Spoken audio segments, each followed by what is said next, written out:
ಕಳೆದ 2 ವರ್ಷಗಳಿಂದ 3 ವರ್ಷದಿಂದ ಅಲ್ಲ, ಕಳೆದ 10 ವರ್ಷದಿಂದ ನೀವು ನೋಡ್ತಾ ಇದ್ದೀರಾ. ಬಿಜೆಪಿಯ ಕೇಂದ್ರದ ಮಾಜಿ ಸಚಿವರು, ಮಾಜಿ ಎಂಪಿಗಳು, ರಾಜ್ಯಾಧ್ಯಕ್ಷರು ಎಲ್ಲರೂ ಮುಸ್ಲಿಂ ಸಮುದಾಯವನ್ನ ಎಷ್ಟು ಕೆಟ್ಟದಾಗಿ ಮಾತಾಡಿದ್ರು. ಅವ್ರ ದೇಶಭಕ್ತಿನ ಕೇಳಿದ್ರು. ಅದ್ಯಾವುದೋ ದೇಶಕ್ಕೆ ಹೋಗಿ ಅಂದ್ರು. ಅವ್ರ ಅಜಾನ್ ಬಗ್ಗೆ ಪ್ರಶ್ನೆ ಕೇಳಿದ್ರು, ಪ್ರಾರ್ಥನೆ ಬಗ್ಗೆ ಪ್ರಶ್ನೆ ಕೇಳಿದ್ರು. ಅವ್ರ ಅಂಗಡಿಯಲ್ಲಿ ಏನು ತಗೋಬಾರ್ದು ಅಂತ ಕ್ಯಾಂಪೇನ್ ಮಾಡಿದ್ರು.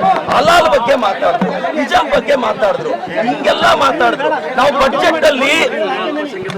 ಬಡ್ಜೆಟ್ ಅಲ್ಲಿ ಮೈನಾರಿಟೀಸ್ಗೆ, ಅವ್ರ ಮಕ್ಕಳಿಗೆ ಎಜುಕೇಶನ್ ಸಪೋರ್ಟ್ ಮಾಡಿದ್ರೆ ಇದೇ ಬಿಜೆಪಿಯವರು ರಾಜ್ಯಾಧ್ಯಕ್ಷರು, ವಿರೋಧ ಪಕ್ಷ ನಾಯಕರು ಇದು ಮುಸ್ಲಿಂ ಬಡ್ಜೆಟ್ ಅಂದ್ರು. ನಾವು ಗೌರವ ಕೊಟ್ಟು ಮೈನಾರಿಟೀಸ್ನ ಎಂಪವರ್ ಮಾಡ್ತಿದ್ರೆ ಇವತ್ತು ನಾವು ಅವ್ರಿಗೆ ಗೌರವ ಕೊಡ್ತಿದೀವಿ. ಎಸ್, ಶಾಮನೂರ್ ಸಾಹೇಬ್ರ ಮನೆಯಲ್ಲಿ ಅವರು ತೀರ್ಕೊಂಡಿರೋದ್ರಿಂದ ಅದು ಸಂಪ್ರದಾಯ, ಸಮರ್ಥ ಕೊಟ್ಟಿದೀವಿ. ನಾನು ರಿಕ್ವೆಸ್ಟ್ ಮಾಡೋದಿಷ್ಟೇ, ಸಮರ್ಥ ಒಂದು ಹೊಸ ಜನರೇಷನ್ ಹುಡುಗ, ದಯವಿಟ್ಟು ಗೆಲ್ಲಿಸಬೇಕು ಅಂತ ನಾನು ರಿಕ್ವೆಸ್ಟ್ ಮಾಡ್ತೀನಿ. ಎರಡನೇದು, ಬಿಜೆಪಿ ಸ್ನೇಹಿತರು ನಮ್ಮ ಅಶೋಕಣ್ಣ, ವಿಜೇಂದ್ರ ಅವರು, ಯತ್ನಾಳ್ ಅವರು ಅವ್ರ ಚೇಲಕಾಯಲ್ಲಿ ಚಾಲೆಂಜ್ ಮಾಡಿಸಿದ್ರು. ನಾನು ಇಷ್ಟೇ ಹೇಳೋದು, ಅಣ್ಣ ಅಶೋಕಣ್ಣ, ಯತ್ನಾಳ್ ಕಾಂಗ್ರೆಸ್ ಅಲ್ಲಿ ಹೊಸ ಜನರೇಷನ್ ಬಂದಿದೆ. ತೊಡೆ ತಟ್ಟುವಾಗ ತೊಡೆ ಕೈ ಎರಡೂ ಕರೆಕ್ಟ್ ಆಗಿರುತ್ತಾ ಇಲ್ವಂತ ತೊಡೆ ತಟ್ಟಬೇಕು, ಇಲ್ಲ ಆಫೀಸ್ ಮುಂದೆ ಬಂದು ತೊಡೆ ತಟ್ತೀವಿ ನಾವು. ನಮ್ ಜನರೇಷನ್ ಜೊತೆ ಇಟ್ಕೊಳ್ಳುವಾಗ ಸ್ವಲ್ಪ ಯೋಚನೆ ಮಾಡಿ ಇಟ್ಕೋಬೇಕು. ದಾವಣಗೆರೆಗೆ ಬಾ ಅಂದ್ರು, ಪಾರ್ಟಿ ಆಫೀಸ್ ಹತ್ರ ಬಂದೆ.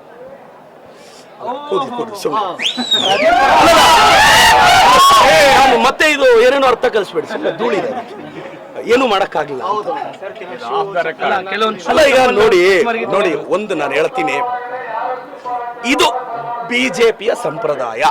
ನಾನು ರಾಜ್ಯದ ಜನತೆಗೆ ಅವ್ರ ಮುಖವಾಡನ ಬಯಲು ಮಾಡಬೇಕಾಗಿತ್ತು.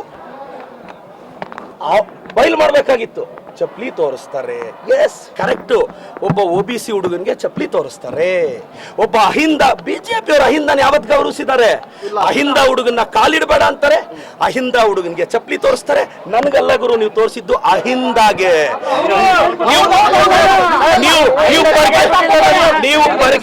ನೀವು ಪರ್ಕೆ ತೋರಿಸಿದ್ ನನ್ಗಲ್ಲ, ಅಹಿಂದ ದಾವಣಗೆರೆ ದಕ್ಷಿಣದಲ್ಲಿ ಅಲ್ಪಸಂಖ್ಯಾತರು, ಹಿಂದುಳಿದವರು, ದಲಿತರು, ನಮ್ ತಾಕತ್ತೇನು ಅಂತ ತೋರಿಸ್ತೀವಿ.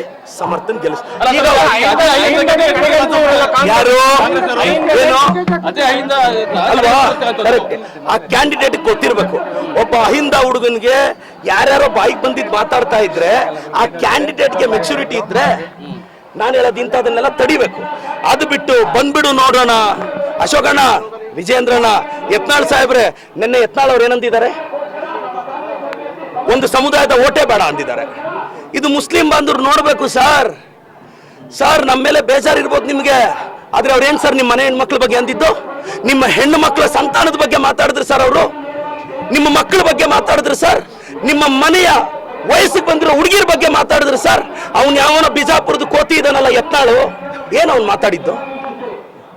ಒಂದು ಕೋತಿ ಇದೆಲ್ಲ ಮೈಸೂರ್ದು, ದೇಶದ್ರೋಹಿಗಳಿಗೆ ಪಾಸ್ ಕೊಟ್ಟ ಒಂದು ಕೋತಿ ಇದೆ, ಏನ್ ಮಾತಾಡಿದ್ದು? ಅವ್ರು ಸಿಂಗ್ಯುಲರ್ ಆಗಿ ಮಾತಾಡಿದ್ರೆ, ಮುಸ್ಲಿಂ ಹೆಣ್ಣು ಮಕ್ಕಳನ್ನ ಬಾಯಿಗೆ ಬಂದಂಗೆ ಮಾತಾಡಿದ್ರೆ ನಾವು ನೋಡ್ಕೊಂಡಿರ್ಬೇಕಾ? ಯತ್ನಾಳ್ ಅವ್ರೆ, ಅನಂತ್ ಕುಮಾರ್ ಹೆಗಡೆ ಅವ್ರೆ, ನಿಮ್ಮ ಅಪ್ಪನ ಜಾಗೀರಲ್ಲ ಇದು. ನಿಮ್ಮ ಅಪ್ಪನ ಜಾಗೀರಲ್ಲ ಇದು, ಬಾಯಿಗೆ ಬಂದಿಂಗ್ ಮಾತಾಡೋದಿಕ್ಕೆ. ಏನ್ ಸರ್, ಮುಸ್ಲಿಂ ಧರ್ಮದವ್ರನ್ನ ಯೂಟ್ಯೂಬ್ ಅಲ್ಲಿ ಹೋಗಿ ನೋಡಿ ಸರ್, ಅದಕ್ಕೆ ಯಾರು ಕ್ಷಮೆ ಕೇಳಲ್ವಾ?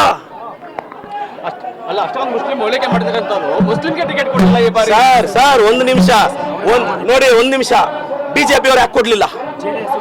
JDS ಬಿಜೆಪಿ ಅಲಿಯನ್ಸ್ ಇತ್ತು ತಾನೆ? ಆಯ್ತಪ್ಪ. ಅವ್ರ ಇಂಥ ಟೈಮಲ್ಲಿ ಮುಸ್ಲಿಮರ ಮನೆ ಒಲಿಸಬೇಕಾಗಿತ್ತು. ನಾನು ನಿಮಗೆ ಹೇಳೋದಿಷ್ಟೇ, ಬಿಜೆಪಿ ಅವ್ರಿಗೆ ಅಹಿಂದ ಮತ್ತೆ ಮೈನಾರಿಟೀಸ್, ನನಗೆ ನಂಬಿಕೆ ಇದೆ ಬಿಜೆಪಿ ಅವ್ರಿಗೆ ಒಂದು ಓಟ್ ಹಾಕಲ್ಲ. ಇವತ್ತು ಬಿಜೆಪಿಯವರು ಏನು ಅವಮಾನ ಮಾಡ್ತಿದ್ರೆ ಅದು ಅಹಿಂದಾಗೆ. ನಾನೊಬ್ಬ ಅಹಿಂದ ಹುಡುಗ. ಎಸ್, ನಾನು ಕುರುಬ ಸಮುದಾಯದವ್ರನ್ನ ರಿಕ್ವೆಸ್ಟ್ ಮಾಡ್ತೀನಿ ಸರ್, ಈ ರಾಜ್ಯಕ್ಕೆ ಕುರುಬ ಸಮುದಾಯದ ವ್ಯಕ್ತಿಯನ್ನ ನನ್ನ ಪಕ್ಷ ಮುಖ್ಯಮಂತ್ರಿ ಮಾಡಿದೆ. ಇದು ಸಿದ್ದರಾಮಯ್ಯ ಸಾಹೇಬ್ರ ಗೌರವದ ವಿಚಾರ, ಕಾಪಾಡ್ತೀರಾ ಅಂತ. ಏನ್ ಸರ್? ಅಲ್ಲಲ್ಲ, ನಾನ್ ಡೈಲಿ ಇರ್ತೀನಿ. ಇವ್ರು ತೊಡೆ ತಟ್ಟಿದ್ರೆ ಬಂದು ಆಫೀಸ್ ಮುಂದೆ ತೊಡೆ ತಟ್ಟು ಹೋಗ್ತೀನಿ. ಅಲ್ಲಲ್ಲ, ನಾವೆಲ್ಲ ನೆಕ್ಸ್ಟ್ ಎಲೆಕ್ಷನ್ ತಲೆಯಲ್ಲಿ ಇಟ್ಕೊಂಡವ್ರಲ್ಲ. ನಾನು ನೆಕ್ಸ್ಟ್ ಜನರೇಷನ್, ಇನ್ನೊಂದು 30-35 ವರ್ಷ ಕರ್ನಾಟಕದಲ್ಲಿ ಗಟ್ಟಿಯಾಗಿ ರಾಜಕಾರಣ ಮಾಡಬೇಕು. ನಾನು ನೆಕ್ಸ್ಟ್ ಜನರೇಷನ್ಗೆ ಬಂದಿರೋನು. ನನ್ನ ಮೈನಾರಿಟಿ ಬ್ರದರ್ಸ್ಗೆ ರಿಕ್ವೆಸ್ಟ್ ಮಾಡ್ತೀನಿ, ಯೂಟ್ಯೂಬಲ್ಲಿ ಹೋಗಿ ಬಿಜೆಪಿ ಅವ್ರು ನಿಮ್ಮ ಕಮ್ಯುನಿಟಿ ಬಗ್ಗೆ ಏನೆಲ್ಲ ಮಾತಾಡಿದರೆ ವಿಡಿಯೋಸ್ ನೋಡಿ. ಅವೆಲ್ಲ ನೋಡಿದ್ಮೇಲೆ ಅವ್ರು ವೋಟ್ ಹಾಕ್ಬೇಕು ಅನ್ಸಿದ್ರೆ ನೋಡಿ.